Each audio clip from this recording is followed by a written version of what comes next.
कैसे सिचुएशन में थे जब आपने पहली बार धमाका सुना अपने कान में?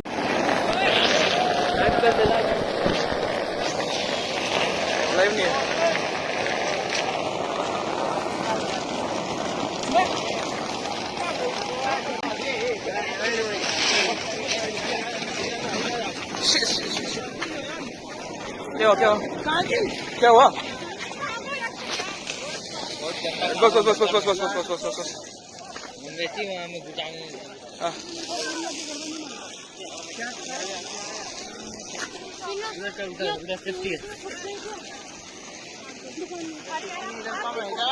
क्या क्या क्या ज्यादा थक जाए चुप जाएंगे।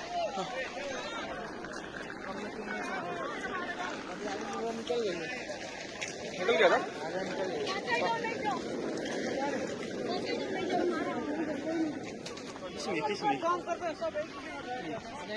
नहीं है, कहाँ से बुद्धि आता है इनका?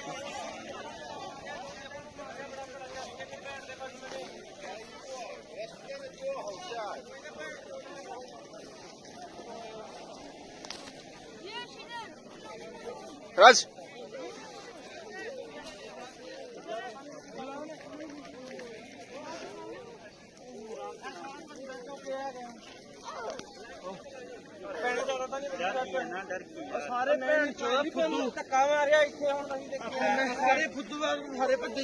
सिचुएशन तो दिल दहलाने वाली थी।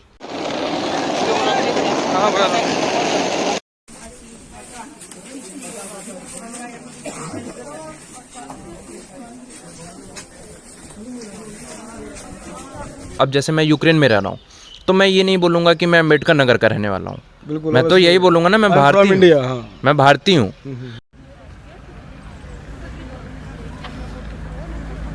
ये इतनी लाइन है भी और वो सामने जो इन्हें बने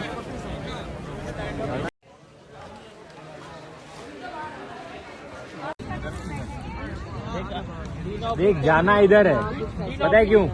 आज के मेयर का मैसेज तेरे को पढ़ाता हूँ अभी का। लेकिन उसमें एक चीज़ मेरे को ये लगा, ढेर सारी एडवाइजरी एक ही साथ आ रही थी। जैसे समझ ही नहीं आ रहा था किसको आप मानेंगे, कौन सी पहले आई है कौन सी बाद में आ रही है। Okay Big company, man. Bro, I didn't ask your name. What's your name?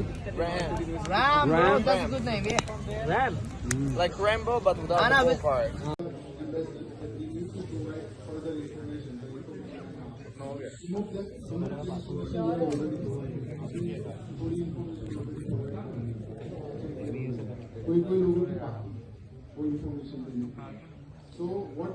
अब आप सोचिए 300 मीटर फासला हम लोग पूरी एक दिन में तय किए, इतनी भीड़ थी। मतलब war is not a solution. फिर से नहीं वही कर सकते हैं, हमको इंडिपेंडेंट बने रहना है। लेकिन एक औरत थी, उसके 2 बच्चे थे। मेरे को लग रहा एक वही 10 साल का होगा और एक वही 12-15 साल का लगभग। नमस्कार, मैं हूं हिमांशु त्रिपाठी। आप देख रहे हैं द अर्थ न्यूज़ इंडिया। जब एटीट्यूड की लड़ाई होती है, कुछ लोग ऐसे होते हैं जो बड़े मासूम होते हैं। उनको पता ही नहीं होता है कि ये लड़ाई शुरू क्यों हुई है, उनको पता ही नहीं होता है कि ये लड़ाई का अंत क्या होगा, उनको पता यह भी नहीं होता है कि वो मुद्दा क्यों बनेंगे। यूक्रेन और रूस आपस में लड़ रहे हैं। इस समय स्थिति बहुत ख़राब है। भारत एक शांतिप्रिय देश है, यहाँ के लोग बड़े शांतिप्रिय हैं। और जब कोई पैनिक सिचुएशन क्रिएट होता है तो लोग, कई ऐसी आत्माएं जो भ्रमित होती हैं और स्तब्ध रह जाती हैं। जब आप ज़रा गौर करिए, जब टीवी के स्क्रीन पे यह न्यूज़ फ्लैश हुई होगी कि यूक्रेन में बमबारी हो रही है, उस समय यहाँ के अभिभावकों के ऊपर क्या गुजरी होगी, जिनके घर का लड़का वहाँ पढ़ाई करने के लिए गया है। हो सकता है वो सेफ जोन में हो, लेकिन माँ बाप का दिल बड़ा मासूम होता है। चाहे जितने कठोर हों बाहर से दिखने वाले माँ बाप, अंदर से कहीं ना कहीं बहुत कमज़ोर होते हैं अपने बच्चों को लेके। वो बच्चा जो यूक्रेन में पढ़ाई कर रहा है, भारत का रहने वाला है, माँ बाप उसके भारत में हैं, और बच्चा ऐसी जगह है जहाँ बमबारी की खबरें हर सेकंड आ रही हैं। वो निर्दोष है, उसके लिए भारत कितना सीरियस है, उसके लिए यूक्रेन गवर्नमेंट कितनी सीरियस है, ये सारी चीज़ें आज हम आपको बताएंगे। भारतीय मूल के जनपद अंबेडकर नगर के एक ऐसे छात्र से रूबरू हम आपको कराएंगे जो यूक्रेन में पढ़ाई करने गए हुए थे। वहाँ की सिचुएशन ख़राब है, भारत लौटे हैं। इंडिया में आपका बहुत बहुत स्वागत है। जी धन्यवाद। नाम बताइए सर अपना। सर मेरा नाम ऋषभ वर्मा है। जी मैं परमानेंटली ग्राम इटौरी बुजुर्ग यहाँ पोस्ट टंडवा जलाल और अंबेडकर नगर ज़िले का निवासी हूँ। और मैंने अपनी शिक्षा एज इन 10-12 आजमगढ़ से की थी अपने बगल के डिस्ट्रिक्ट, और बाकी फिर कोटा से तैयारी करके और फिर MBBS के लिए यूक्रेन में। तैयारी आपने कोटा से किया, हाँ। MBBS के लिए यूक्रेन को चुना आपने। हाँ। यूक्रेन को ही क्यों चुना? यूक्रेन को इसलिए चुना क्योंकि इससे पहले जब मैंने डिसाइड करना शुरू किया तो कई देश थे जैसे रशिया, बेलारूस और भी कई ऑप्शन थे, लेकिन यूक्रेन ऐसा था कि यूरोपियन स्टडी जो करिकुलम है उसके हिसाब से काफ़ी अच्छा पैटर्न ऑफ स्टडी है, और थोड़ा ज़्यादा जो स्टैंडर्ड ऑफ लिविंग और स्टैंडर्ड ऑफ एजुकेशन है वो अच्छा था यूक्रेन का। नॉर्मल आप परिवेश ही अगर देख लेंगे, इन्वायरमेंट ही देख लेंगे तो इंडिया ट्रॉपिकल रीजन में आता है, मौसम कई ढेर सारे हैं और भी बहुत सी चीज़ें अलग हैं, धर्म अलग हैं, रहन सहन अलग है, पहनावा अलग है। तो चूँकि कॉन्टिनेंट ही अलग है, अपन एशिया में आते हैं और वो यूरोप में आता है, तो उस हिसाब से बहुत सी चीज़ें चेंज हो जाती हैं। आप 5600 किलोमीटर उधर रहते हैं तो काफ़ी चीज़ें हैं, ऊपर से फिर कई ढेर सारी चीज़ें हैं, जैसे मौसम ही आप देख लीजिए, वहाँ 8-9 महीने सिर्फ ठंडी पड़ती है और फिर बसंत रहता है। अपने यहाँ जैसे 4 मौसम है, हम लोग सारे सीजन देखते हैं, तो वहाँ ऐसा नहीं कुछ है। तो कुल मिला जुला के आप भाग्यशाली हैं कि आप भारत में जन्म आपका हुआ है। हाँ कह सकते हैं, क्योंकि भारत एक विश्व के ऐसे जगह पे है जहाँ आप हर तरीके का मौसम देख सकते हैं, लेकिन और बाकी देशों में ऐसा नहीं है। तो ये हम समझे कि यूक्रेन में जाना आपकी शिक्षा के लिए मजबूरी था? कह सकते हैं मजबूरी था। क्यों? क्योंकि अगर सही मायनों में देखें तो भारत इतना बड़ा देश है और प्रॉपर सीट्स नहीं है यहाँ जितनी होनी चाहिए पॉपुलेशन के हिसाब से। जैसे आप देख रहे हैं कि 18-20 लाख लोग बैठ रहे हैं अगर अंडर ग्रेजुएट एग्ज़ाम में, तो you should provide that amount of seat. आपको उतनी सीट, उतनी वैकेंसीज होनी चाहिए, जो कि नहीं है। इस वजह से बहुत सारे बच्चे जो कि आज बाहर ऑप्ट कर रहे हैं, फॉरेन मेडिकल ग्रेजुएट हो रहे हैं बाहर जाने पे, तो ये सब रीज़न है। यूक्रेन में जब आप कैसे सिचुएशन में थे जब आपने पहली बार धमाका सुना अपने कान में? जैसे पहले तो ये था कि खबरें पहले मिली तो फिर तो विश्वास नहीं हुआ, ऐसा लगा कि कोई प्रैंक होगा या कोई मजाक होगा, ऐसे कैसे हो जाएगी। हाँ, हालांकि ये था कि यूक्रेन और रशिया की थोड़ी मोड़ी टेंशन होती रहती है, मतलब नोक झोंक होती रहती है उतनी, कि कभी ब्लैक सी में उन्होंने शिप लगा दिया, इन्होंने कुछ लगा दिया, पनडुब्बी लगा दी, ये लगा दिया, वो लगा दिया। 2014 में भी हाँ, एक बार हुआ वो था। जो क्रीमिया वाला केस था वो हुआ। तो ऐसी खबरें आती रहती, तो हम लोग के लिए नॉर्मल था, अरे चलो कुछ हो गया होगा। लेकिन अब की बार इतना सीरियस था, ये हम लोग को भी नहीं पता था। इनफैक्ट वहाँ की ऐसा लग रहा था, ऐसा सिर्फ मेरा कहना है, पर्सनल व्यू है, कि वहाँ का गवर्नमेंट को भी नहीं पता था। क्यों? क्योंकि यूनिवर्सिटीज़ वगैरह, शॉप्स वगैरह, जो भी नॉर्मल सरकारी दफ्तर और जो भी नॉर्मल चीज़ें आपकी डेली लाइफ में एज ए मेरे को लगी एज अ स्टूडेंट, वो सब एकदम बिल्कुल नॉर्मल थी, बिल्कुल ही नॉर्मल। मतलब आपको लगेगा ही नहीं कि हाँ वॉर होने वाला है। कुछ बदला ही नहीं, कुछ बदला ही नहीं था जी। कि आपको पहले से अंदाज़ा हो जाए। जैसे यहाँ कुछ लोगों का कहना था कि आपको जब पता था तो आप चले आते, कुछ नहीं पता था, सब नॉर्मल ही था। इनफैक्ट पहले दिन तक सब नॉर्मल था। वो तो फिर जब नेशनल इमरजेंसी वगैरह लगी तो फिर हुआ कि नहीं, और फिर जब वीडियोस वगैरह इंटरनेट पे आने लगे तो, और फिर कुछ मेरे और दोस्त थे जो एकदम वहीं थे, बॉर्डर पे ही थे, उनकी यूनिवर्सिटीज़ पास है वहाँ से, तो फिर लगा नहीं सही है। तो फिर ये भी लगा कि जैसे 2014 में उन्होंने एक छोटा सा स्टेट ले लिया था क्रीमिया, वैसे ही वहाँ से लेके छोड़ देंगे। अब जैसे मैं जहाँ रहता था वो काफ़ी दूर था बॉर्डर से, तो हमको लगा कि थोड़ा मोड़ा स्टेट लेके छोड़ देंगे। तो वो फिर आपके यहाँ जैसा खबरें ये बताती हैं कि जब आप इंडिया आए तब आपके यहाँ, जहाँ आपके लोकेशन पे हमले होना शुरू हुए, जी, जब सूचना आपको मिलती है कि वहाँ लड़ाई हो गई है, हम बम गिर रहे हैं, मिसाइल्स गिर रही हैं, अब यहाँ पे सिचुएशन पेंडेमिक होती चली जा रही है, उस समय क्या दिमाग में क्या सोचे आप? क्या उस समय की स्थिति अपनी ज़रा बताइए। उस समय तो पहले तो ऐसा था कि अब जैसे घर वगैरह पे कॉल कर रहे थे तो सबका जनरल आइडिया ये होता है कि बेटा परेशान मत होना है और ये मत, वो सब तो ठीक है। लेकिन ज़्यादातर एक तो थोड़ी लैंग्वेज की थोड़ी सी दिक्कत होती है। जैसे अब हम लोग 2 साल से रह रहे हैं तो सीख गए हैं लगभग, लेकिन फिर भी ये थोड़ी दिक्कत रहती है कि आप नॉर्मल आदमी से जैसा आप, मतलब मैं आपसे हिंदी में कॉन्वर्सेट कर रहा हूँ वैसा आप नहीं कर पाएंगे, क्योंकि वो लोकल लैंग्वेज है, उसको आप इतना जल्दी नहीं सीख सकते। 2 सालों में हमने सीखा, तो कम्युनिकेशन की वजह से थोड़ी सी दिक्कत आती है। बाकी हमारे जो सीनियर्स वगैरह रहते हैं उनसे फिर बात होती हुई, लेकिन किसी को कुछ एग्जैक्ट जानकारी नहीं थी, क्योंकि बॉर्डर सब लोग डेली थोड़े ना क्रॉस करते हैं। आप नोटिस भेज रहे हैं कि मतलब जैसे बॉर्डर क्रॉस हो गया बॉर्डर क्रॉस या आपको करना है, तो थोड़ा मन में भी आता है अरे कैसे करेंगे, क्या है, थोड़ा प्रोसीजर जानने में समय लगता है। और हम स्टूडेंट हैं और ऐसा नहीं कि डेली कोई बॉर्डर क्रॉस कर रहा है तो जानकारी नहीं रहती। इस वजह से ये चूज़ हुआ कि अभी जहाँ हैं वहीं रहते हैं और इन्फॉर्मेशन आने देते हैं, गवर्नमेंट ऑफ इंडिया का वेट करते हैं। कोई अगर पुख्ता न्यूज़ आती है या एक क्लियर इंस्ट्रक्शन आता है कि हाँ आपको यही करना है, तो उस पर फिर आगे करते हैं। क्योंकि उस समय बहुत सी फेक न्यूज़ आ रही थी, यहाँ जाइए वहाँ जाइए, तो दौड़ नहीं सकते। मतलब बिल्कुल सिचुएशन डिस्टर्ब हो गया था। हाँ। दिमाग काम करना बंद कर दिया था। हाँ हम कह सकते हैं ऐसा, लेकिन ये है कि ज़्यादा वहाँ हमारे भी बैचमेट्स हैं और जैसे रहता है ना कि अगर आप अकेले रहिए तो ज़्यादा घबराहट होती है, लेकिन फिर भी वो अमाउंट ऑफ डिस्ट्रैक्शन तो था ही, लेकिन ठीक है अब कर लिए। जब ये समाचार आया था कि एक वहाँ पे भारतीय छात्र की मृत्यु हो गई थी, आप यूक्रेन में थे कि इंडिया गए थे आप? नहीं, तब जब ये न्यूज़ आई तो मैं उस टाइम मेरे को जितना याद आ रहा मैं पोलैंड में था। पोलैंड में थे। हाँ। मतलब बॉर्डर क्रॉस करके आपको एक हाँ। सुरक्षित जगह पहुंचा दिया गया था। हाँ। इसमें इंडियन गवर्नमेंट का उस समय यूक्रेन जब आपको एक पर्टिकुलर अच्छे लोकेशन पे पहुंचाने के लिए क्या रोल था, क्या रोल दिखा आपको?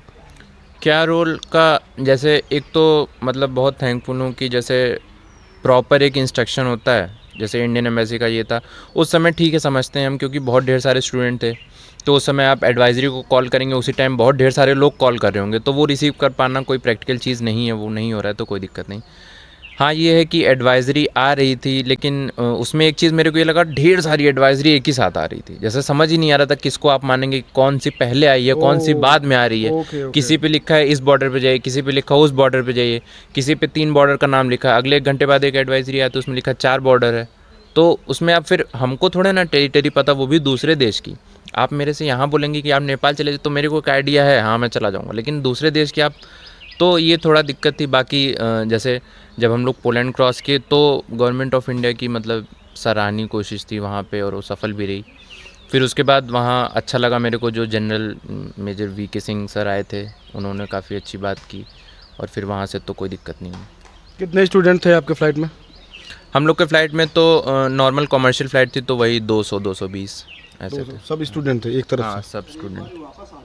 अच्छा, तो सबके दिल में बिल्कुल इंडिया जाने के लिए। हाँ बिल्कुल, उस समय तो बिल्कुल ये था कि मतलब क्या सीनियर क्या जूनियर सब मतलब सेम ही थे वैसे। सब केवल भारत जाना हाँ, चाहते थे, अपने बस घर सिर्फ- पहुंचना था। सिर्फ हाँ।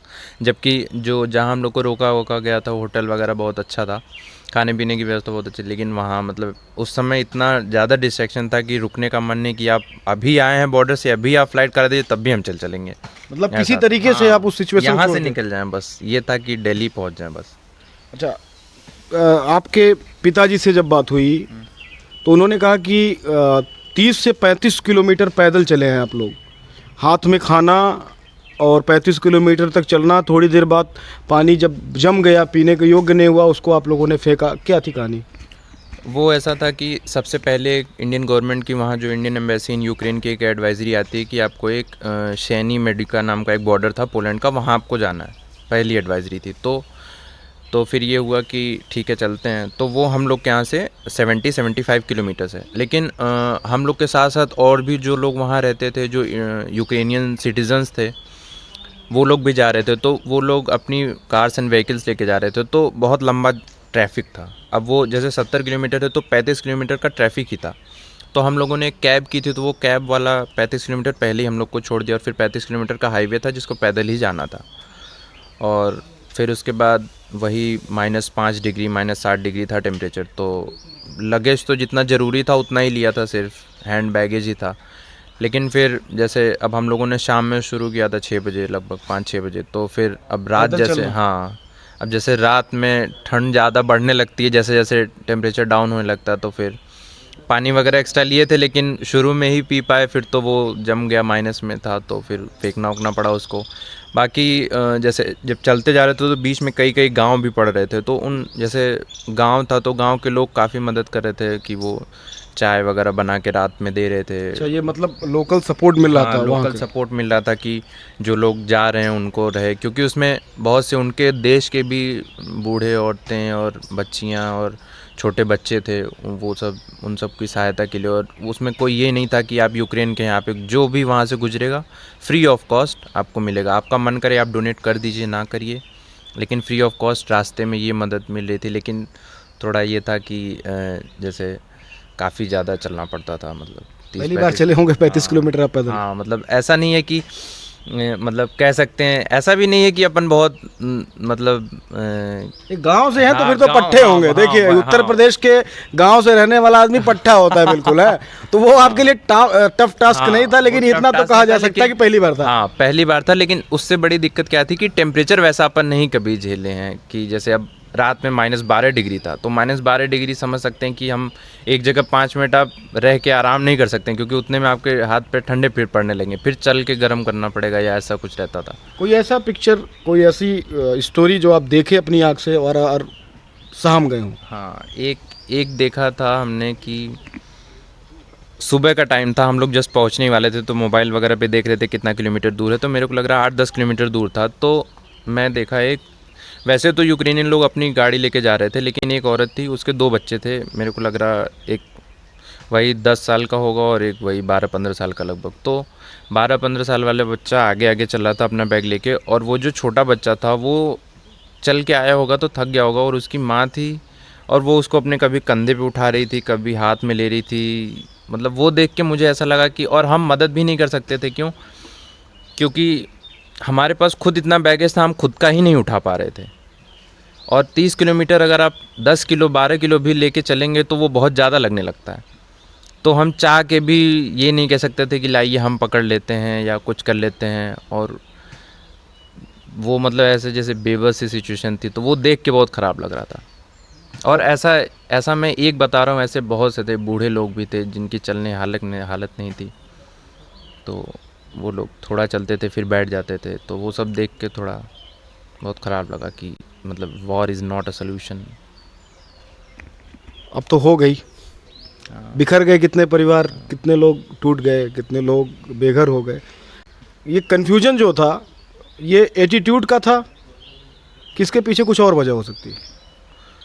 कन्फ्यूजन या वॉर होने का जो भी देखिए, जो पॉलिटिकल मैटर है वो तो हम इतना अच्छे से नहीं समझते, क्योंकि वो तो अंदर की न्यूज़ क्या रहती है वो अंदर ही रह जाती है, बाहर से हम खाली स्पेकुलेशंस लगा सकते हैं। लेकिन जो चीज़ें हैं, पहले यूएसएसआर के अंडर था रशिया और सब पूरा एक था, अब उन्होंने किसी तरह जो भी रीज़न रहा हो वो जब अलग हुए थे, अगर एक कंट्री फ्री हुई है, इंडिपेंडेंट है, उसको वो ऑलरेडी एक बार लड़ के इंडिपेंडेंस हासिल की है, फिर आप उसको अगर फिर से आप लेना चाह रहे तो थोड़ा रहता है ना, वो पैट्रियटिज़म आपके अंदर रहेगा ही रहेगा कि हम फिर से नहीं वही कर सकते हैं, हमको इंडिपेंडेंट बने रहना है।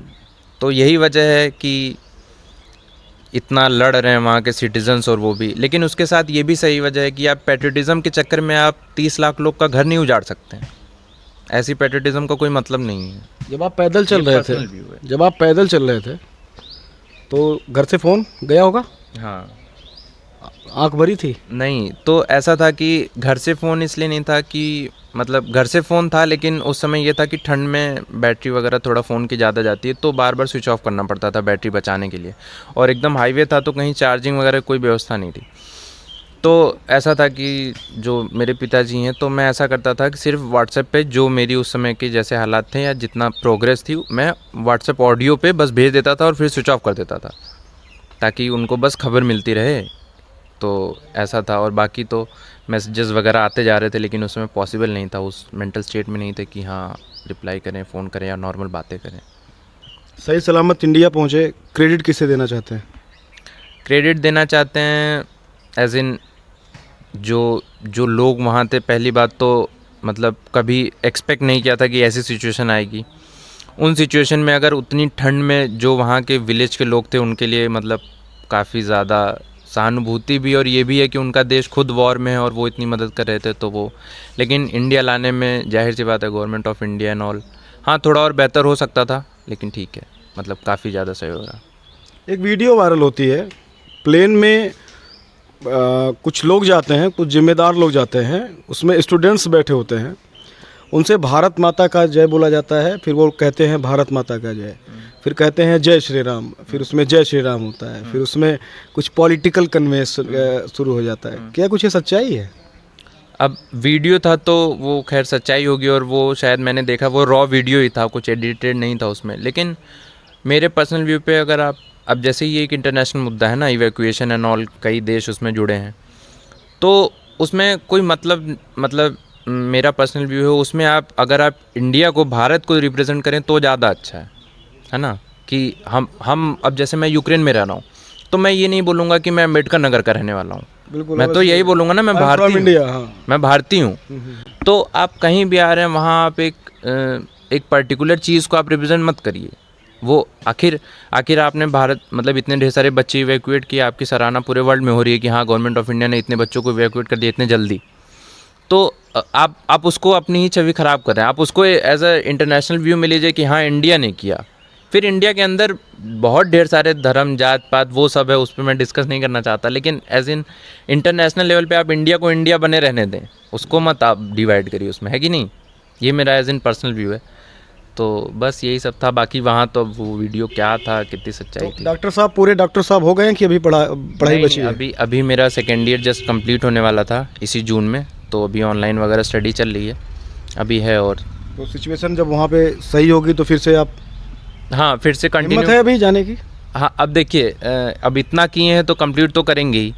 बाकी अभी चूँकि बहुत सी चीज़ें इधर 1 महीने में बहुत अनएक्सपेक्टेड हुई हैं, बहुत ज़्यादा उम्मीद नहीं किए थे ऐसा हो जाएगा, तो आगे क्या उम्मीद है वो उम्मीद तो लगा ही नहीं रहे हैं पहली बात तो। बाकी अभी कुछ उड़ती स्पेकुलेशंस आई हैं या कुछ ऐसी एक्सपेक्टेशन है कि गवर्नमेंट ऑफ इंडिया शायद एकोमोडेट कर दे बच्चों को यहाँ इंडिया में।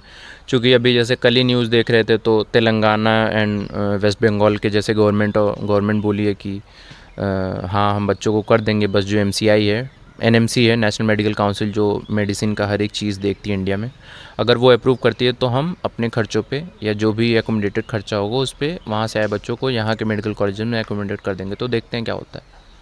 मतलब ये अभी एक आपके लिए, आपके करियर के लिए एक चिंताजनक विषय बता सकते हैं, है ना? हाँ। अच्छा, तो जो आपके साथ लौटे लोग हैं या जो आपके साथ प्लेन में बैठे थे, जो मदद आपकी की है उस समय, एक ऐसे सिचुएशन में आपको हिम्मत बधाए, कोई एक ऐसा नाम जो लेना चाहेंगे?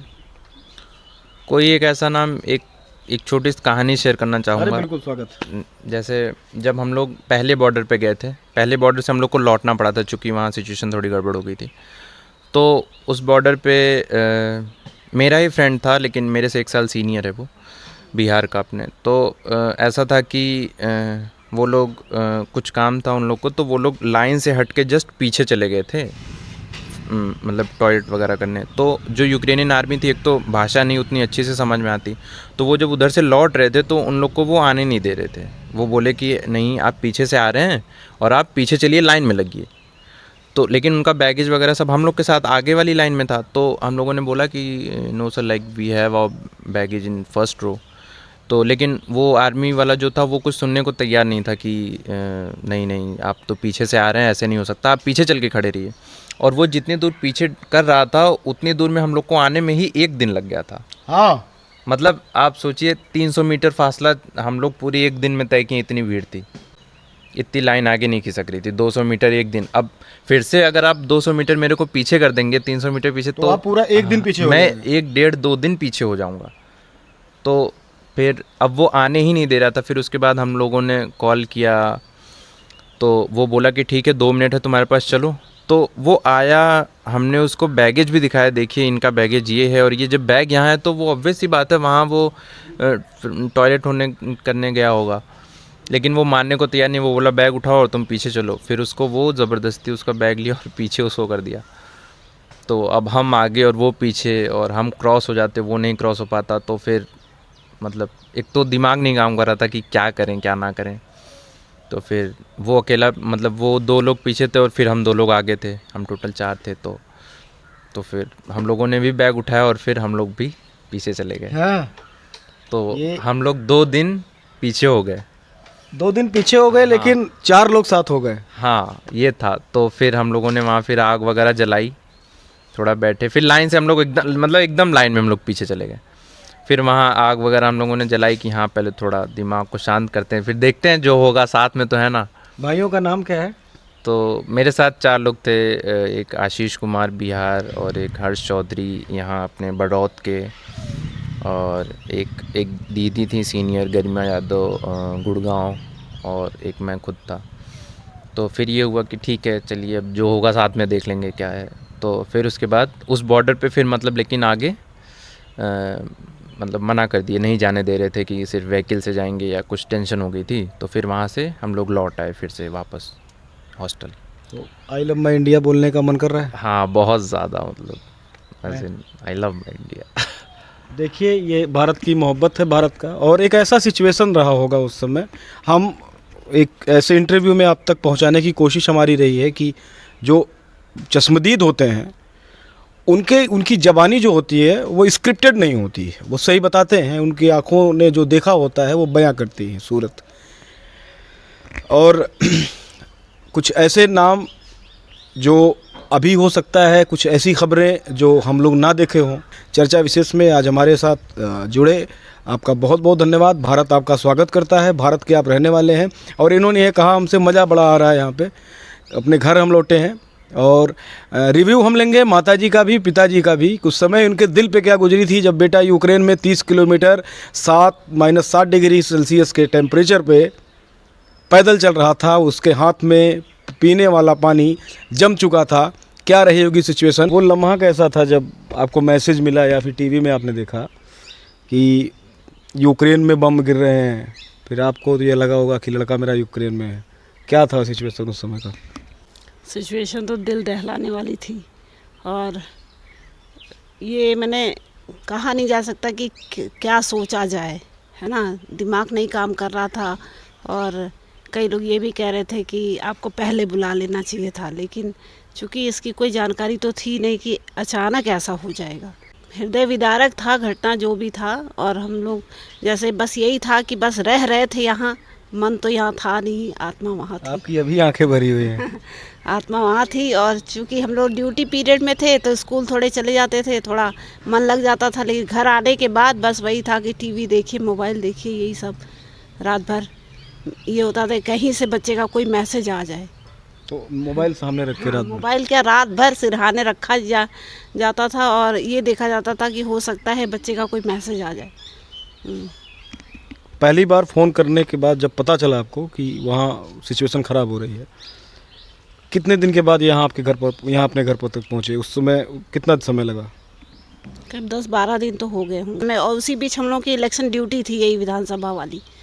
ये तो अच्छा हुआ कि जिस दिन सुबह ड्यूटी करना था हम लोग को, अकबरपुर हम लोग को पहुंचना था, सुबह ये पता चल गया कि पोलैंड बॉर्डर हमारा बच्चा क्रॉस कर गया।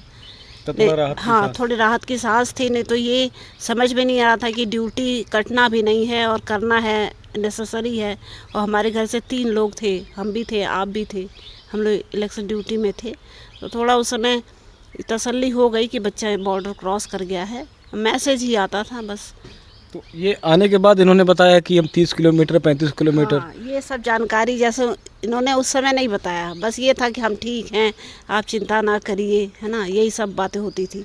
और रियलिटी क्या है वो तो आने के बाद ही हम लोग को पता चला। जब बच्चा घर पे आया, आपकी आंखें देखी कि मेरा लड़का यूक्रेन से सही सलामत घर पे पहुंच गया है, क्या थी फीलिंग उस समय?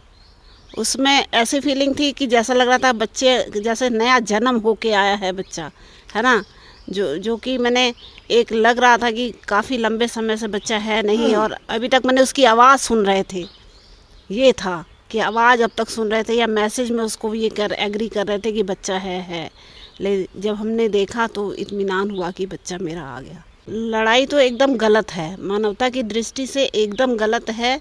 और ये चाहे कुछ भी हो, लेकिन आप पर्यावरण की दृष्टि से देख लीजिए या देश की दृष्टि से, आर्थिक दृष्टि से, हर दृष्टि से यहाँ जैसे डिस्टर्बेंस ही है, कोई प्रगति की बात नहीं है इसमें। जो भी है विनाश ही हो रहा है, और उसका प्रभाव हो सकता है बीते कई दशकों तक पता चले। तो पिताजी के साथ साथ इंजीनियर साहब कहें आपको, हम कह सकते हैं कि नहीं? बहुत बहुत धन्यवाद आपको। तो इंजीनियर साहब ये बताइए कि जब बच्चा पोलैंड नहीं पहुंचा था, ऐसी जगह था जहां आपकी टीवी स्क्रीन कहती थी कि बम फिर गिर गया, फिर टीवी स्क्रीन पर फ्लैश होता था कि सिचुएशन डिस्टर्ब हो रही है, फिर फ्लैश होता था कि अब यहाँ बम गिर गया है, और आपका बच्चा उसी यूक्रेन में है। क्या सोच रही थी? नहीं, दिमाग में देखिए हलचल तो थी ही बहुत, पूरा परिवार टेंशन, मैं भी तनाव में था। लेकिन परिवार में सबसे ज़्यादा बात मेरे से बच्चे से होती थी। बच्चा पूरी कहानी पूरी स्टोरी मेरे से बताता था। मैं परिवार में शेयर ज़रूर करता, लेकिन सारी चीज़ें नहीं शेयर करता था। छुपाते थे आप? सबसे छुपाता था मैं। कोई भी बात होती थी व्हाट्सएप पे जो भी था, मैं बताता था कि बच्चा सही है। इतने रिश्तेदार नात बात हित मित्र फ़ोन करते थे बच्चे के पास। बच्चे ने मना कर दिया था कि आप लोग हमसे ना बात करिए, पापा से बात कर लिया करिए। तो मैं सबसे बताता भैया ठीक है, सेफ जोन में कोई दिक्कत नहीं है। लेकिन जब अटपटा सा लगा कि बच्चा कहा कि पापा मैं पोलैंड बॉर्डर निकल रहा हूँ, हमको बहुत अच्छा लगा। लेकिन जब ये कहा कि 35 किलोमीटर पैदल चला हूँ, -7 डिग्री 8 डिग्री टेम्परेचर पे था, तो मैंने कहा अब क्या हालत रही होगी उन लोगों को। तो इसने कहा कि पापा अकेलों में मैं तो था नहीं, पहले मेरे साथ पूरा हुजूम था, बच्चे छोटे छोटे बच्चे थे और लोग थे। तो थोड़ा सा ये हुआ चले साथ में कारवां जब चलता है तो ज़्यादा लोग होते हैं, चले उत्साह में चले आए। फिर रात में मैं फ़ोन कर रहा था, फिर बात नहीं पहले हुई। बता चुके थे कि आपके जी हम पैदल चल रहे हैं। जी जी जी जी जी और आपको मालूम था? हमको मालूम था। आपने इनको नहीं बताया? किसी को नहीं बताया। ये सिचुएशन बताया- डिस्टर्ब ना हो। हाँ डिस्टर्ब ना हो। फिर इन्होंने फिर बात नहीं हो पाया। फिर मैंने कॉल करता रहा, रिसीव नहीं हुआ। फिर उठते ही ये वॉइस रिकॉर्डिंग भेज देते। फिर इन्होंने बात किया व्हाट्सएप पे। मैं कहा मोबाइल कहाँ से चार्ज हो गया इनका। तो ये कहे कि पापा वहाँ हम लोग को बॉर्डर पोलैंड घुसने नहीं दिए, मैं वापस आ गया लबीब। हाँ, तब मुझे और धक्का लगा कि बच्चा बॉर्डर क्रॉस करने गया, नहीं जाने दिए। तो कहा मैं बहुत थका हूँ, मुझको सोने दीजिए। तो मैंने कहा जो दूतावास है वहाँ का, उससे क्या बात हुई। तो उन्होंने एक तो वीडियो भेजा था मेरे पास, तो उस वीडियो को मैंने सुना। तो वो कहे भैया मैं भी क्यूब में फंसा हूँ, ठीक है आप लोग वहीं लबी में रहिए, जैसा एडवाइजरी जारी होगी मैं करूँगा। तो ये 2 दिन तक ये लोग सोए बच्चे थके होके थे। फिर तीसरे दिन जो है अपने सीनियर के साथ लोग दूसरे बॉर्डर पे निकले। तो फिर दूसरे बॉर्डर पे निकले तो फिर ये मैसेज किए कि हम पहुंच गए हैं। फिर कहे कि यहाँ पे बहुत स्वयंसेवी संस्थाएं हैं, खाना पीना दे रही हैं। और वहाँ पे बाहर निकले, फिर दूतावास वहाँ की बसें आई, ये लोग होटल में चले गए। बताइए बहुत अच्छी व्यवस्था थी। जो कौन से थे वो यहाँ से जो इंडिया भारत सरकार भेजी है। जेपी सिंह पोलैंड से, पोलैंड के लिए गए थे ना 4 मंत्री। 4 मंत्री गए थे। हाँ, तो जेपी सिंह वहाँ थे। वहाँ हाँ वो आके होटल में बच्चों से मिले साथ में चाय वाय पिए। फिर बच्चों को साहस बधाया कि बेटा कुछ नहीं होगा। फिर भारत सरकार की प्लेनें आई, फिर ये लोग वापस आए। लेकिन जब ये पोलैंड बॉर्डर पहुँचे थे तो छोटा सा मैसेज मेरे पे करके छोड़ दिए थे हैं। मैं अटक गया।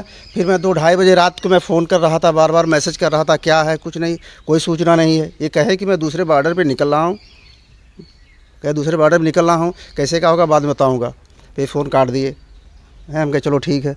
फिर मैं 2-2:30 बजे रात को फ़ोन कर रहा था, मैसेज कर रहा था, फिर कुछ नहीं हुआ। फिर मैं 11 बजे मैं ड्यूटी गया रामनगर, वहाँ भी कुछ मैसेज बार बार मैं मैसेज करता रहा। 12:30 बजे इनका कॉल आया कि पापा मैं दिल्ली एयरपोर्ट आ गया। तब क्या बताएं उस समय की स्थिति आपको मैं। गहरी वाली सांस है। हाँ गहरी वाली सांस कि बच्चा जो है दिल्ली एयरपोर्ट पे लैंड कर गया, उधर आ गया। तो सबसे पहले फ़ोन किसको किया आपने?